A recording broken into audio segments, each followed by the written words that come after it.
ആരെയും അട്ടിമറിക്കാനല്ല, ആരോടും പകപോക്കാനല്ല, പിറന്ന നാട്ടിൽ ജീവിക്കാൻ,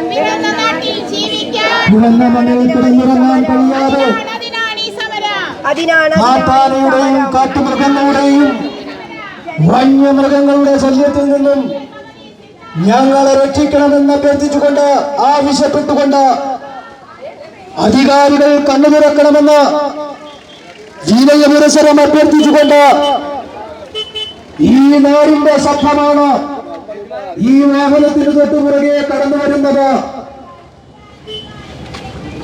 പിറന്ന മണ്ണിൽ കിടന്നുറങ്ങാൻ കഴിയാതെ കഷ്ടപ്പെടുന്ന കാട്ടാനകളുടെ വ്യാപകമായ ആക്രമണം മൂലം ഈ നാട്ടിൽ അന്തിയുറങ്ങാൻ കഴിയാതെ വേദനിക്കുന്നവരെ കണ്ടില്ലെന്ന് നടിക്കുന്ന അധികാരികളുടെ കണ്ണുറപ്പിക്കാനാണ് ഈ പ്രതിഷേധ സമരം.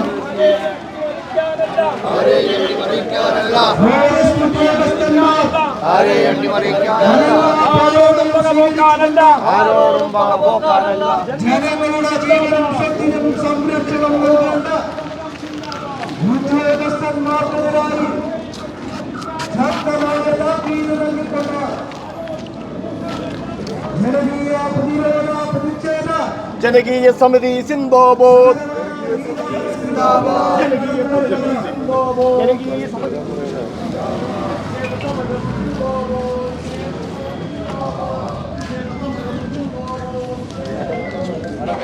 ജനകീയ സമിതി സിന്ദാബാദ്. താക്കീതാണിത് താക്കീത്, താക്കീതാണിത് താക്കീത്. ഈ സമരം സൂചന മാത്രം, ഈ സമരം സൂചന മാത്രം. സൂചന കണ്ടു പഠിച്ചില്ലെങ്കിൽ,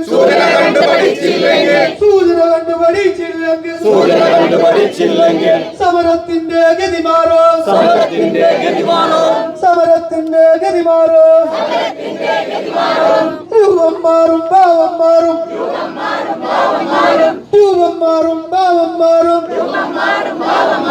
മാറ്റിമറിക്കും സമരശൈലി. കിടന്നുറങ്ങാൻ പറ്റുന്നില്ല, ഞങ്ങളുടെ കുട്ടികൾക്ക് പഠിക്കാൻ പറ്റുന്നില്ല. ഞങ്ങള് വല്ല പ്രൈവറ്റ് സ്ഥാപനങ്ങൾക്ക് ജോലിക്ക് പോയി, ഞാൻ സർക്കാർ ജോലിക്കാർ അധികം ഇല്ല, അതുകൊണ്ടേ പറഞ്ഞത്. പ്രൈവറ്റ് സ്ഥാപനത്തിലൊക്കെ എവിടെയെങ്കിലും ജോലിക്ക് പോയി അല്ലെങ്കിൽ കൂലിപ്പണിക്ക് പോയി കഷ്ടപ്പെട്ട് സ്വന്തം ഭവനത്തിൽ അന്തിയുറങ്ങാന്ന് കണക്കാക്കി പറ്റുമ്പോൾ അവിടെയും കിടക്കാൻ സ്വാതന്ത്ര്യമില്ലാത്ത, ഒരു സാഹചര്യമില്ലാത്ത ഒരു ദയനീയ സാഹചര്യമാണ് ഇവിടെ കടന്നു പോകുന്നത്. ഇവിടെ ഇപ്പോൾ ഒരു റേഞ്ച് ഓഫീസറായി വന്നിട്ടുള്ള ചുമതലയായിട്ടുള്ള ഒരു ഫ്രഷ് അപ്പോയിന്റ്മെന്റ് ഒരു ലേഡിയാണ് ജീഷ്മ. ഈ 5 ദിവസമായിട്ടും ഇവർ എന്തെടുക്കുകയായിരുന്നു? ഇവിടുത്തെ മറ്റേ ഡെപ്യൂട്ടി റേഞ്ചർ ഉൾപ്പെടെ ഇവിടെ ഉണ്ടെങ്കിൽ ഇവർ കേൾക്കാൻ വേണ്ടി ഞാൻ പറഞ്ഞതാ. എന്തെടുക്കുകയായിരുന്നു? ഇവിടുത്തെ വാച്ചർമാരെ ഉപയോഗിച്ച് മുഴുവൻ ഫോഴ്സിനെ ഉപയോഗിച്ച്, ഫോറസ്റ്റിന്റെ മുഴുവൻ ഫോഴ്സിനെ ഉപയോഗിച്ച്, നാട്ടുകാർ സഹകരണം വേണ്ടെങ്കിൽ വേണ്ട, നാട്ടുകാർ സഹകരണം വേണമെങ്കിൽ കൊടുക്കാൻ ഞങ്ങൾ തയ്യാറാണ്. ഈ ആനകളെ എന്തുകൊണ്ട് ഇവർ വനത്തിലേക്ക് കടത്തിവിടാനുള്ള സാഹചര്യം? നിങ്ങൾ ആരുടെ ഉപദേശമാണെങ്കിൽ എനിക്ക് റേഞ്ചറോടാണ് ചോദിക്കുക. ഞങ്ങൾ ഇത് കഴിയുമ്പോൾ റേഞ്ചറോട് ഉണ്ടെങ്കിൽ ഒന്ന് കയറി കാണാമെന്ന് വെച്ചിരിക്കുന്നുണ്ട്. പോലീസുകാർക്ക് ബുദ്ധിമുട്ടൊന്നും ഉണ്ടാവില്ല, ഞങ്ങൾ സമാധാനപരമായി കണ്ടോളാം. ഞങ്ങൾ ചോദിക്കാനിരിക്കുകയാണ്. ഇനി റേഞ്ച് ഓഫീസർ ഞങ്ങൾക്ക് പിടിയാന്നില്ലെങ്കിൽ ഞങ്ങൾ ലക്ഷ്മി മാഡത്തിന്റെ അടുത്ത് പോകും. ഞങ്ങൾ അതിനും തയ്യാറായിട്ട് തന്നെയാണ് ഇന്നിവിടെ നിൽക്കുന്നത്. ഞങ്ങൾ രണ്ടും കൽപ്പിച്ചാണ് ഇറങ്ങിയിട്ടുള്ളത്. കാരണം പിറന്ന നാട്ടിൽ, ജനിച്ചു വളർന്ന നാട്ടിൽ സ്വസ്ഥമായി കിടന്നുറങ്ങാൻ പറ്റാത്ത ഒരു ദയനീയ സാഹചര്യത്തിൽ ഞങ്ങൾ എവിടെ പോകും? ഞങ്ങളുടെ നാട്ടിൽ ഒരു കല്യാണാലോചന പോലും ഏതാണ്ട് പെൺകുട്ടികൾക്ക് ആൺകുട്ടികൾക്ക് കിട്ടുന്നില്ല. ആണുങ്ങൾക്കാണ് കൂടുതൽ, കാരണം പെണ്ണുങ്ങളെ എട്ടിച്ചിട്ട് അങ്ങോട്ട് പോകുള്ളൂ. എത്രയും ചെറുപ്പക്കാരെന്ന് അറിയുമ്പോൾ പ്രായപൂർത്തിയായിട്ട് ഇവിടെ കല്യാണം കഴിക്കേണ്ടിരിക്കുന്നത്. കാരണം ഒരു കാരണം ഇതാ, പല കാരണങ്ങളുണ്ടാവാം, അതിൽ ഒരു കാരണം ഇതാ. അപ്പൊ അതുകൊണ്ട് ഞങ്ങൾക്ക് സ്വസ്ഥമായി സ്വന്തം ഭവനങ്ങളിൽ അന്തി ഉറങ്ങാനുള്ള ഒരു സാഹചര്യം ഉണ്ടാകണം. ഞങ്ങളുടെ ഈ സമരത്തിന്റെ ഏറ്റവും ആദ്യത്തെ മുദ്രാവാക്യമാണ് അതാണ്. രണ്ടാമത്തെ മുദ്രാവാക്യം, ഞങ്ങളുടെ ഒരുപാട് ലക്ഷക്കണക്കിന് രൂപയുടെ കൃഷിനാശമാണ് ഈ കാട്ടാനയുടെയും വന്യജീവിയുടെയും ആക്രമണത്തിൽ നഷ്ടപ്പെട്ടിട്ടുള്ളത്. ഞങ്ങൾക്ക് അർഹമായ നഷ്ടപരിഹാരം നൽകണം. അതായത് കാച്ചതെങ്ങിന് 700 രൂപ, കാക്കായത്തെങ്ങിന് 300 രൂപ, അങ്ങനെയൊന്നും പറഞ്ഞാൽ കാര്യം നടക്കൂല. കൂട്ടാൻ തീരുമാനിച്ചിട്ടുണ്ട് സർക്കാർ. അത് എത്രയും വേഗം പ്രാബല്യത്തിൽ വന്ന് അത് കൃത്യമായി സമയബന്ധിതമായി നടപ്പിലാക്കാനുള്ള, വിതരണം ചെയ്യാനുള്ള നടപടികൾ ഈ വനം വകുപ്പ് ഉദ്യോഗസ്ഥ ഭാഗത്തുണ്ടാണ്. മൂന്നാമത്തെ ഡിമാൻഡ്, ഇവിടെ കാട്ടുമൃഗങ്ങളുടെ ആക്രമണത്തിൽ പരിക്കേറ്റ് നിരവധി പേർക്ക് ഗുരുതരമായ അപകടം സംഭവിച്ചു. ഇവിടെ കഴിഞ്ഞ ദിവസം നമുക്കറിയാം ഒക്ടോബർ മാസത്തിൽ എൻ്റെ ഇളയമ മരിച്ച ദിവസം ഇപ്പം ജോസേട്ടൻ്റെ ജിനിയും മകനും ഒരുമിച്ച് വരുമ്പോൾ കാട്ടുപന്നി ആക്രമിച്ച് വാരിയലൊടിഞ്ഞ് ലിവറിന് പരിക്ക് പറ്റി, ഗുരുതരമായി പരിക്ക് പറ്റി, ലക്ഷക്കണക്കിന് രൂപ 4 ആശുപത്രികളിലായി ചെലവായി. അതിന് അപേക്ഷ വയ്ക്കാൻ പറഞ്ഞ അപേക്ഷ വെച്ചു. ആ അപേക്ഷയ്ക്ക് കൊടുത്ത രേഖകളുടെ ഫോട്ടോ സ്റ്റാറ്റ് എടുത്ത പൈസ പോലും നഷ്ടപ്പെട്ടതല്ലാതെ 1 രൂപ ഈ ഗവൺമെന്റിന്റെ ഭാഗത്തുനിന്ന് ഉദ്യോഗസ്ഥന്മാരുടെ ഭാഗത്തുനിന്ന് നഷ്ടപരിഹാരം ചികിത്സാ സഹായമായി കിട്ടിയിട്ടില്ല. അപ്പൊ ഞങ്ങളുടെ 3ാമത്തെ മുദ്രാവാക്യം അതാണ്. അതുപോലെ തന്നെ ഞങ്ങളുടെ മറ്റൊരു ഡിമാൻഡ്, അതാണ് കാതലായ ഞങ്ങളുടെ ഒരു ഡിമാൻഡ്, ഈ പ്രശ്നത്തിന് ശാശ്വതമായ പരിഹാരം ഉണ്ടാക്കാനുള്ള ഡിമാൻഡാണ്.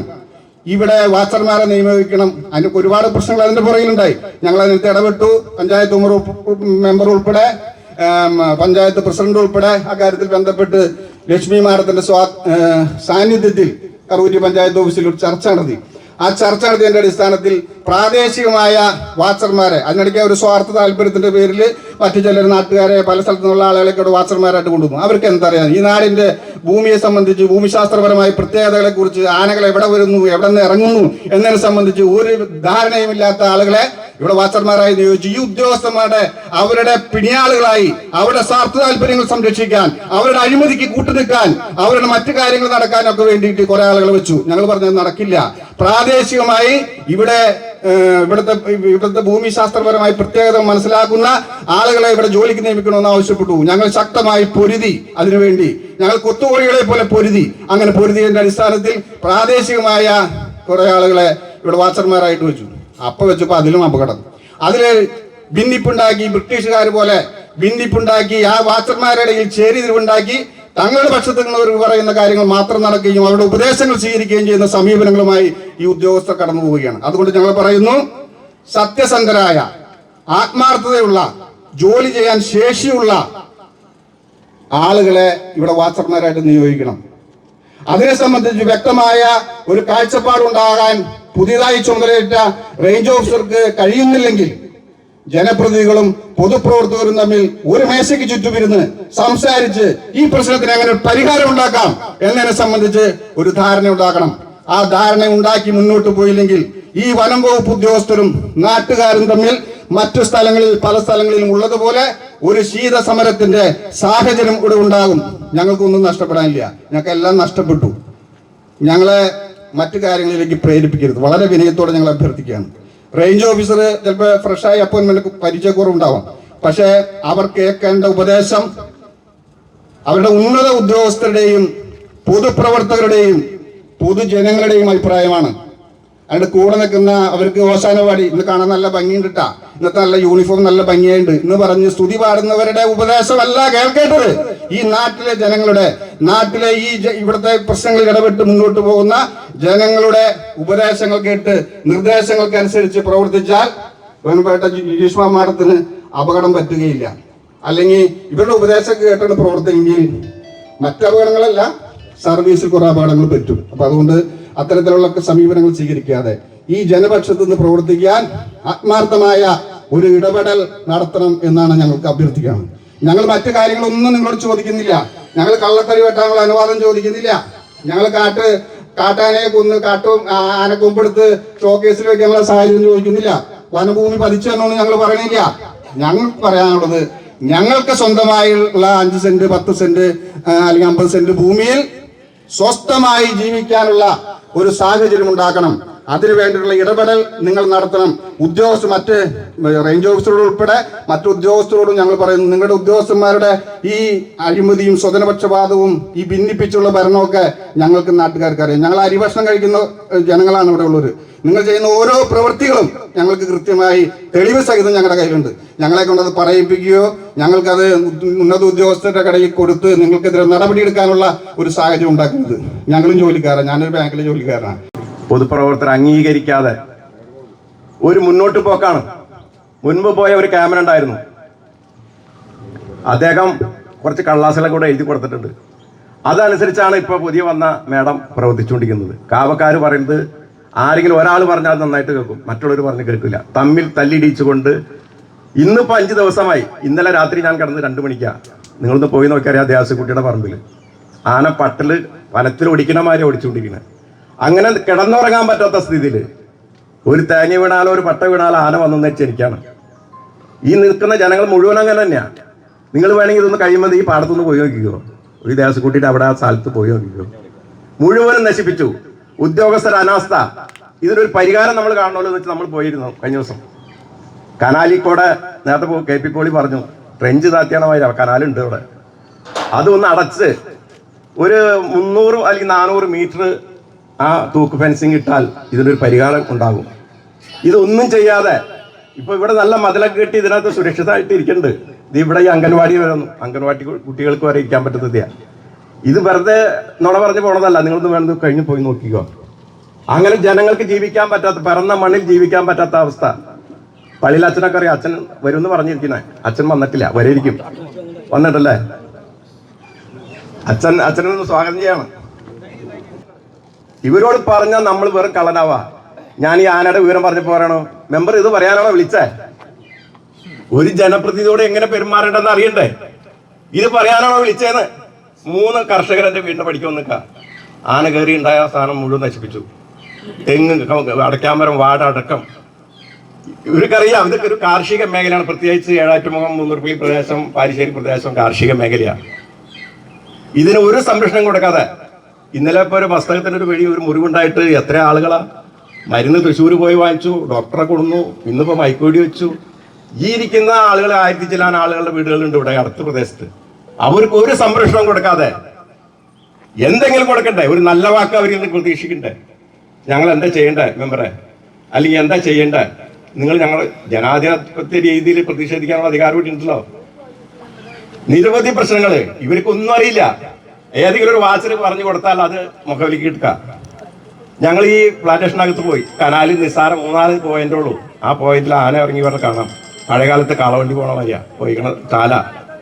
അത്രയും സ്ഥലം ഒന്ന് കെട്ടി അല്ലെങ്കിൽ ഫെൻസിങ് ഇട്ടാൽ തീരാവുന്ന പ്രശ്നങ്ങളുള്ളൂ. അത് ഇവരൊക്കെ പറഞ്ഞപ്പോൾ ഇവർക്ക് 13 കോടി നവാടിന്റെ ഫണ്ട്, പഞ്ചായത്ത് ഫണ്ട് 15 ലക്ഷം രൂപ വെച്ചതാ. മെമ്പറെ സ്വാഗതം ചെയ്യുന്നു.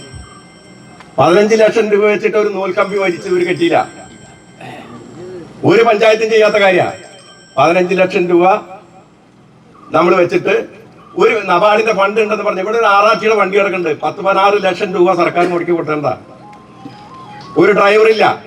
ഡ്രൈവറെ റബ്ബർ വിട്ടാലും മറ്റുള്ള പണി അതിൽ പൊക്കോട്ടെ, നമുക്ക് തടസ്സമില്ല. ഒരാളെ വിളിച്ചാൽ കിട്ടണ്ടേ? ഒരു പാമ്പ് വന്ന ആളില്ല. ആറാച്ചിയുടെ വണ്ടി നിങ്ങൾ നോക്കിയോ, പോകുമ്പോൾ നോക്കിയിട്ട് കയറിയിട്ട് പോക്കോ. അത്രയും ജനങ്ങളെ പറ്റിച്ച് ഇവർ തല്ലിടിച്ച് ജീവിച്ചുകൊണ്ടിരിക്കുക. തമ്മിൽ തല്ലിടിക്കുക, പഴയ കാലത്ത് ബ്രിട്ടീഷുകാരന്മാരി. അപ്പൊ ഇതിനൊക്കെ ഒരു അറുതി വരണം. ഈ ജനങ്ങൾ ഒറ്റക്കെട്ടാണെന്നാണ്. നമ്മൾ 2 പാർട്ടിയും സംരംഭം ചെയ്തു. കർഷക സംഘം ചെയ്തു, പാർട്ടി ചെയ്തു, കോൺഗ്രസ് പാർട്ടിയും ചെയ്തു. ഇവരിതൊരു വാണിംഗ്, ഇങ്ങനെ ഒരു താക്കീതായിട്ട് പോയിക്കൊണ്ടിരിക്കുക. അപ്പൊ അതുകൊണ്ട് ഈ സമരത്തിന് എല്ലാവരും ഒറ്റക്കെട്ടായി നിന്ന് പ്രവർത്തിക്കണമെന്ന് എനിക്ക് ഇതിനകത്ത് പറയാനുള്ളത്. ഇതൊക്കെ ഈ ഗേറ്റൊക്കെ ഞങ്ങൾ പൊളിച്ച് കിടക്കാൻ ഞങ്ങൾക്ക് പറ്റായിട്ടല്ല. പോലീസ് അധികാരികളോട് ഞങ്ങൾക്കൊരു മര്യാദയുണ്ട്. അല്ലെങ്കിൽ ഞങ്ങളങ്ങനെ കിടക്കും. അത് ഞാൻ വന്നപ്പോൾ ചോദിച്ചു, ഞങ്ങളവിടെ കടന്നോട്ടെ എന്ന്, ഈ വെയിലത്ത് കണ്ടുള്ളൂ. എല്ലാം അത് പറ്റില്ല എന്ന് പറഞ്ഞു. അങ്ങനെയാണ് നിയമം എന്ന് പറഞ്ഞു.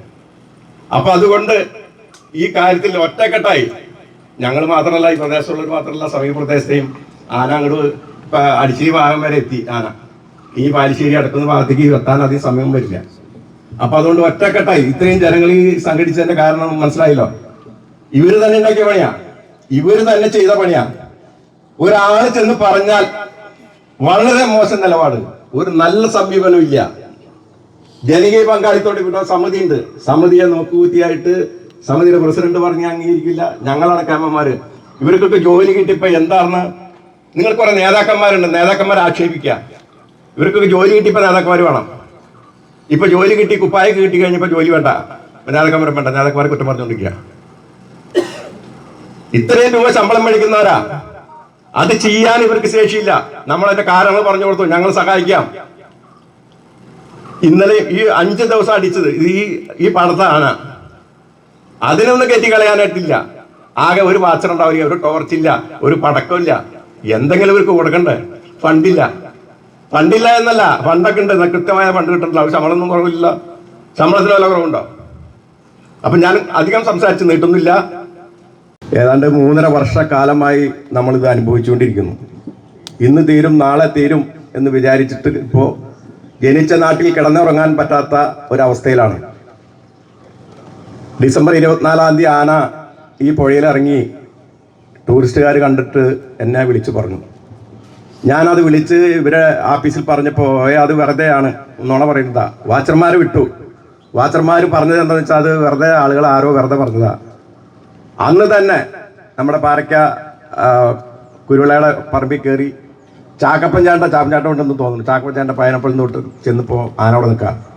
അപ്പൊ എന്ത് പറഞ്ഞാലും സംബന്ധിച്ചിടത്തോളം പൊതുജനങ്ങളുടെ മനസ്സിൽ ഏറ്റവും കൂടുതൽ ആശങ്ക അല്ലെങ്കിൽ ആകുലത ഉണ്ടാക്കുന്ന ഒരു വിഷയമാണ് വന്യജീവി ആക്രമണം. സംസ്ഥാനത്ത് ഉള്ളടയിലെ എല്ലാ ഭാഗങ്ങളിലും നടക്കുമ്പോൾ ഇന്ന് നമുക്കറിയാം കട്ടിങ് ഏറ്റുമുഖ പ്രദേശവാസികൾ ഇവിടെ തൊട്ടു മുമ്പ് ഞാൻ കുറച്ചു നേരം സ്ത്രീകളോട് സംസാരിച്ചപ്പോൾ അവർ പറഞ്ഞൊരു വാക്ക് ഇവിടെ പലരും സൂചിപ്പിച്ചു. കഴിഞ്ഞ ദിവസം മയക്കുവെടി ഏറ്റ ആനേനെ ശുശ്രൂഷിക്കാനായിട്ട് വനം വകുപ്പ് അല്ലെങ്കിൽ ഉദ്യോഗസ്ഥർ കാട്ടുന്ന ആ തീഷ്ണത, ഇത്രയും ദിവസങ്ങളായിട്ട് ഞങ്ങൾ അനുഭവിക്കുന്ന വേദനയ്ക്ക് ഒരു മറുപടി ഇല്ലാതെ അവരകത്ത് കയറിയിരിക്കുന്നു എന്ന് പറയുമ്പോൾ തീർച്ചയായിട്ടും അത് നമുക്ക് വളരെയധികം ശോചനീയമായിട്ടൊരു അവസ്ഥയിലേക്ക് കൊണ്ടെത്തിക്കുന്ന ഒരു സാഹചര്യമാണ് വന വകുപ്പ് ചെയ്യുന്നതെന്ന് നമുക്ക് മനസ്സിലാക്കാൻ സാധിക്കുന്നത്. നമുക്കറിയാം തൊഴിലുറപ്പ് പണിയേക്ക് പോകുന്ന സ്ത്രീകളുണ്ട്. അവർ കഴിഞ്ഞ ദിവസങ്ങളൊക്കെ ഇറങ്ങിയ സ്ഥലത്തൊക്കെ ആനേനെ കണ്ട് പേടിച്ചോടിയ സാഹചര്യമുണ്ട്. കഴിഞ്ഞ ദിവസം നേരത്തെ കൺവീനർ KP പോളി സൂചിപ്പിച്ചു, ജൂലൈ 3 ദുർഹാനയുടെ ദിവസം നമ്മൾ ഇവിടെ എത്തുമ്പോൾ ഈ തൊട്ടടുത്ത ലാങ്കൺവാടി പ്രദേശത്ത് പോലും ആന തമ്പടിക്കുന്ന ഒരു സാഹചര്യത്തിലാണ് ഇവിടെ ഇതേപോലെ പ്രതിഷേധ ധർണ നമ്മൾ സംഘടിപ്പിച്ചത്. അന്ന് നല്ല രീതിയിൽ തന്നെ അവരുടെ സഹകരണത്തോടുകൂടി ഈ ആനകളെ തിരിച്ച് കാട്ടിലേക്ക് അയക്കാൻ സാധിച്ചു. ഇവിടുത്തെ ജനങ്ങൾ ആരും പിന്നിലേക്ക് പോകുന്നവരല്ല. നമുക്കറിയാം ഏത് പ്രവർത്തനത്തിനും ഉദ്യോഗസ്ഥരൊപ്പം നിന്ന് പ്രവർത്തിക്കാനായിട്ട് ഇവിടെ എല്ലാവരും സജ്ജമാണ്. പിന്നെ നമുക്കറിയാം എല്ലാ രാഷ്ട്രീയ പാർട്ടികൾ നേതാക്കന്മാരോടുണ്ട്. എല്ലാ സമൂഹത്തിൽ ജാതിമത ചിന്തകൾ അതീതമായിട്ട് ചിന്തിച്ചുകൊണ്ട് ഒറ്റക്കെട്ടായിട്ട് നിന്നുകൊണ്ട് ഈ പ്രവർത്തനത്തിന് എല്ലാവരും മുന്നിൽ വന്നിട്ടുണ്ടെങ്കിൽ തീർച്ചയായിട്ടും ഇവിടെ ഓരോ വ്യക്തികൾ അനുഭവിക്കുന്ന വേദനയാണ് ഇവിടെ ഉദ്യോഗസ്ഥർ മുന്നിൽ അവതരിപ്പിക്കാനുള്ളത്. കഴിഞ്ഞ ദിവസങ്ങൾ നമുക്കറിയാം, കഴിഞ്ഞ 7 വർഷക്കാലമായിട്ട് നമുക്കറിയാം കേരളത്തിൽ തന്നെ 700 ചില്ലാൻ പേരാണ് ഈ വന്യജീവി ആക്രമണത്തിൽ മരണപ്പെട്ടിട്ടുള്ളത്. കേരളത്തിൽ തന്നെ 5 വർഷത്തിൽ നമുക്ക് 486 മരണപ്പെട്ടു. നേരത്തെ ഇവിടെ സൂചിപ്പിച്ചു 22 പേര് മാത്രമാണ് ഈ കാട്ടാനയുടെ ശല്യം കൊണ്ട് അല്ലെങ്കിൽ അതിന്റെ അതിക്രമം കൊണ്ട് മരണപ്പെട്ടിട്ടുള്ളത്. ഇവരെല്ലാം മരിച്ചു കഴിയുമ്പോൾ നമ്മളിവിടെ കുറച്ചു മുമ്പ് സ്വാഗത പ്രസംഗത്തിൽ തൊട്ടു മുമ്പ് നമ്മൾ അനുശോചനം രേഖപ്പെടുത്തി. അടുത്ത ദിവസങ്ങളിൽ വീണ്ടും നമുക്ക് ഇത് ആവർത്തിക്കാതെ ഇരിക്കേണ്ടെങ്കിൽ തീർച്ചയായിട്ടും വനവിഭാഗത്തിന്റെ ഭാഗത്ത് നിന്ന് അത് തീഷ്ണമായിട്ട് ഒരു പ്രവർത്തനം ഉണ്ടായാൽ മാത്രമാണ്, നേരത്തെ ഇവിടെ സൂചിപ്പിച്ചു, നമ്മുടെ കൃഷിയിടങ്ങളൊക്കെ തിന്നുടക്കുന്ന ഒരു സാഹചര്യം. ഇപ്പോഴും 5 ആനകളൊക്കെ നമ്മുടെ കൃഷി സ്ഥലങ്ങളിലേക്ക് തമ്പടിച്ചിരിക്കുന്നു. നമ്മളെ കുഞ്ഞുനാൾ തൊട്ട് കളിച്ചു വളർന്ന സ്ഥലങ്ങള്, നമ്മുടെ സ്ഥലങ്ങളൊക്കെ വിട്ട്, നേരത്തെ അച്ഛൻ സൂചിപ്പിച്ചു, ആനകൾക്കും വന്യമൃഗങ്ങൾക്കും വിട്ടുകൊടുത്തുകൊണ്ട് ജനങ്ങൾ ഇവിടുന്ന് കടന്നു പോകുന്ന സാഹചര്യം. കുഞ്ഞുങ്ങളായിരുന്നപ്പോൾ നമ്മൾ അവരെ കൊണ്ടുപോയിട്ട് ഒരു സ്ഥലങ്ങളുണ്ടായിരുന്നു. നമ്മൾ കാഴ്ച ബംഗ്ലാവിൽ കാണിക്കാൻ വേണ്ടി ഇന്നത് പുലിയാണ്, ഇന്ന് സിംഹമാണ്, അല്ലെങ്കിൽ ആനയാണെന്ന് കാട്ടിക്കൊടുക്കുന്ന സാഹചര്യം. ഇന്ന് ആ കാഴ്ച ബംഗ്ലാവ് നമ്മുടെ വീടിന്റെ മുറ്റത്തെത്തിയിരിക്കുന്നു. വ്യത്യാസം ഇത്രയേ ഉള്ളൂ. അന്ന് അവർ കൂട്ടിലായിരുന്നു, നമ്മൾ പുറത്തായിരുന്നു. ഇന്ന് നമ്മൾ അവരെ പേടിച്ച് അകത്തിരിക്കുന്നു, അവരിവിടെ സഞ്ചരിച്ചു കൊണ്ടിരിക്കുന്നു. അങ്ങനെ ഒരു സാഹചര്യത്തിൽ വരുമ്പോൾ തീർച്ചയായിട്ടും ഉദ്യോഗസ്ഥർ അത് അനാസ്ഥ കാണിച്ചു കഴിഞ്ഞാൽ ഈ ജനങ്ങൾ ആരുടെ അടുത്താണ് ഇവർക്ക് പരാതി പറയേണ്ടത്, ആരുടെ അടുത്ത് അവർ ചെല്ലണം, ഇതെല്ലാം മനസ്സിലായി. നമുക്കറിയാം ഈ ബൗണ്ടറിക്ക് ഉള്ളിൽ മാത്രം ഇരുന്നുകൊണ്ട് ഇവർ സുരക്ഷിതരല്ല, ഇവരും പുറത്തിറങ്ങുന്നവരാണ്. അപ്പൊ അതിനാവശ്യമായ സഹായങ്ങൾ ഇവർക്ക് എത്തിച്ചു കൊടുത്താൽ ഈ ജനങ്ങൾ ഒപ്പം നിൽക്കാൻ തയ്യാറാണ്. അത് മനസ്സിലാക്കിക്കൊണ്ട് മാത്രം ഉദ്യോഗസ്ഥർ മുമ്പോട്ട് പോയാൽ മാത്രമാണ് ഇത് പ്രശ്നമില്ലാതെ പരിഹരിച്ചു പോകാൻ സാധിക്കുകയുള്ളൂ എന്ന് എനിക്ക് സൂചിപ്പിക്കാനുള്ളൂ. ഇവിടെ നേരത്തെ സൂചിപ്പിച്ച സൂചന മാത്രമാണ്. ഇവർ ഉന്നയിച്ച പല ആവശ്യങ്ങളുണ്ട്. ഈ ഫെൻസിങ്ങിന്റെ കാര്യങ്ങളും അതേപോലെ ഡ്രഞ്ച് എടുക്കുന്ന കാര്യങ്ങളൊക്കെ പല പ്രാവശ്യം നമ്മൾ ആവർത്തിച്ചതാണ്. ത്രിതല പഞ്ചായത്തുകളും ഇതിലേക്ക് ഫണ്ട് വയ്ക്കാനുള്ള തയ്യാറാണ്. നമുക്കറിയാം MLA MP എല്ലാ സഹകരണങ്ങളും എല്ലാ ഭാഗത്തുനിന്നുണ്ട്. പക്ഷെ ആ ഫണ്ടുകൾ വിനിയോഗിക്കാനായിട്ടുള്ള തയ്യാറെടുപ്പില്ല. പല കാര്യങ്ങളിലും മുകളിൽ തട്ടിന്ന് വരുമ്പോൾ ഉദ്യോഗസ്ഥരുടെ ഭാഗത്ത് നിന്ന് അത് നടപ്പാക്കുന്നില്ല. അത് പല കാരണങ്ങൾ പറഞ്ഞുകൊണ്ട് പോകുന്നു. നബാർഡിന്റെ ഫണ്ട് കിട്ടി 2 വർഷമായിട്ട് പോലും വിനിയോഗിക്കാൻ സാധിക്കാത്ത ഒരു അവസ്ഥ. പല ഫണ്ടുകൾ എത്തിച്ചേർന്നാൽ എവിടെയാണ് തമ്പടിച്ചു പോകുന്നത്? എന്തുകൊണ്ടാണ് നടപ്പാക്കാൻ സാധിക്കാത്തത്?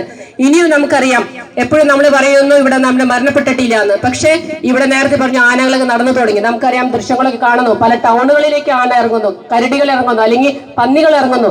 എല്ലാം റോഡിലേക്ക് ഇറങ്ങി നടക്കുന്ന സാഹചര്യം, പലപ്പോഴും വീട്ടിലിരിക്കുന്നവരെ പോലെ ആക്രമിക്കുന്ന സാഹചര്യം, അതൊക്കെ നമ്മൾ കണ്ടുകൊണ്ടിരിക്കുകയാണ്. ഏഴാറ്റുപുഴ കട്ടിങ് പ്രദേശം നമുക്കറിയാം ഫോറസ്റ്റോട് ചേർന്നാണ്. അല്പോളിയും കഴിഞ്ഞ ഞാൻ നേരത്തെ ഇവിടെ പറഞ്ഞതുപോലെ ഞങ്ങളൊക്കെ അപ്പോൾ ആ ഭാഗത്താണ് താമസിക്കുന്നത്. പക്ഷെ അവിടെയും മയിലും കുരങ്ങൊക്കെ വന്നു കഴിഞ്ഞു. ഈ ആനയും കൂടി ഈ കരടി ദിവസങ്ങളൊക്കെ അവിടെ ഭാഗത്തേക്ക് എത്താനുള്ളൂ. അപ്പൊ ഇതുങ്ങൾക്ക് വഴിയൊന്നുമില്ല, കിട്ടുന്ന വഴി കൂടെ നടന്നു പോകുന്ന ഒരു സാഹചര്യം. അപ്പൊ വാച്ചർമാരായാലും ഉദ്യോഗസ്ഥരായാലും എല്ലാവരും അവരവരുടെ ഡ്യൂട്ടികൾ നന്നായിട്ട് ചെയ്താൽ ഇവിടുത്തെ ജനങ്ങൾ എല്ലാ തരത്തിലുള്ള സപ്പോർട്ട് ചെയ്യാൻ തയ്യാറാണ്. അത് മനസ്സിലാക്കിക്കൊണ്ട് എത്രയും പെട്ടെന്ന്, നമുക്കറിയാം ഒരു ആപത്ത് വന്നേക്കാട്ടും മുമ്പ്, ഒരു അസുഖം വന്നേക്കാട്ടും മുമ്പ് ചികിത്സിക്കുന്നതാണ് നല്ലത്. അസുഖം വന്നിട്ട് ചികിത്സയെക്കാട്ടും മുമ്പ്, ഇവിടെ മരണം നടന്നിട്ടില്ല എന്ന് പറഞ്ഞുകൊണ്ട് മരിക്കട്ടെ എന്ന് വരെ കാത്തിരിക്കേണ്ട ആവശ്യമില്ല. അതിനു മുമ്പ് തന്നെ നടപടിയെടുത്ത് മുമ്പോട്ട് പോയാൽ തീർച്ചയായിട്ടും ജനങ്ങൾക്ക് അത് ഉപകാരപ്രദമാകുമെന്ന് മാത്രം സൂചിപ്പിച്ചുകൊണ്ടും ഇവിടെ കൂടിയിരിക്കുന്ന എല്ലാവരെയും മുന്നിൽ നിർത്തിക്കൊണ്ടും ഈ പ്രതിഷേധ ധർണ തീർച്ചയായിട്ടും രാവച്ചിക പറഞ്ഞ കാര്യങ്ങളും ഒരുപാട് കൃഷിനാശം സംഭവിച്ചിട്ടുണ്ട്. നമുക്കറിയാൻ കിട്ടുന്ന ആനുകൂല്യം വളരെ തുച്ഛമാണ്. പക്ഷെ അത് സർക്കാർ മെച്ചപ്പെടുത്തി കൊണ്ടുവരുന്നു. അത് യഥാസമയത്ത് ഇവർക്ക് എത്തിച്ചു ചേർക്കുവാനായിട്ട്, കൊടുക്കുവാനായിട്ടുള്ള മനസ്സ്, ഇവർ ആഗ്രഹിക്കുന്ന രീതിയിലുള്ള നിലപാടെടുക്കാനുള്ള അനുസരണ തീർച്ചയായിട്ടും ഉദ്യോഗസ്ഥർ ഭാഗത്ത് ഉണ്ടാകണം എന്നും അഭ്യർത്ഥിച്ചുകൊണ്ടും എല്ലാവിധ പിന്തുണ ഈ സമിതിക്ക് നേർന്നുകൊണ്ടും ഇതിന് ഔപചാരികമായിട്ട് ഉദ്ഘാടന കർമ്മം നിർവഹിച്ച് അറിയിച്ചുകൊണ്ട് വാക്ക് ചുരുക്കുന്നു. നന്ദി, നമസ്കാരം.